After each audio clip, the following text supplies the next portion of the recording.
شروع اللہ کا نام لے کر جو بڑا مہربان نہایت رحم والا ہے۔ جو چیز آسمانوں میں ہے اور جو چیز زمین میں ہے سب اللہ کی تسبیح کرتی ہے۔ جو بادشاہ حقیقی ہے، پاک ہے، زبردست ہے،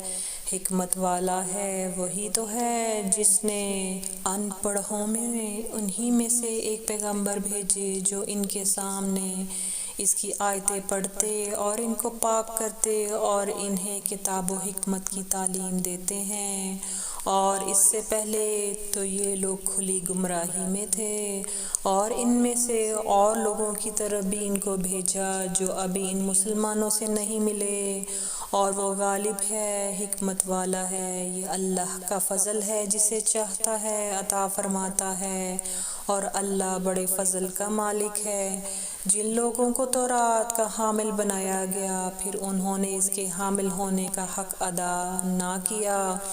ان کی مثال گدھے کی سی ہے جس پر بڑی بڑی کتابیں لدی ہوں۔ جو لوگ اللہ کی آیتوں کی تکذیب کرتے ہیں ان کی مثال بری ہے، اور اللہ ظالم لوگوں کو ہدایت نہیں دیتا۔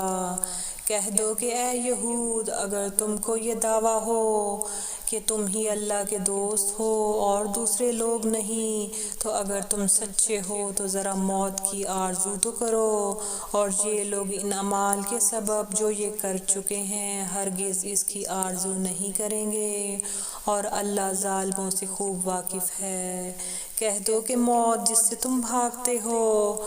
وہ تو تمہارے سامنے آ کر رہے گی، پھر تم پوشیدہ اور ظاہر کے جاننے والے مالک کی طرف لوٹائے جاؤ گے، پھر جو کچھ تم کرتے رہے ہو وہ سب تمہیں بتائے گا۔ مومنوں، جب جمعے کے دن نماز کے لیے اذان دی جائے تو اللہ کے ذکر کی طرف لپکو اور خرید و فروخت ترک کر دو، اگر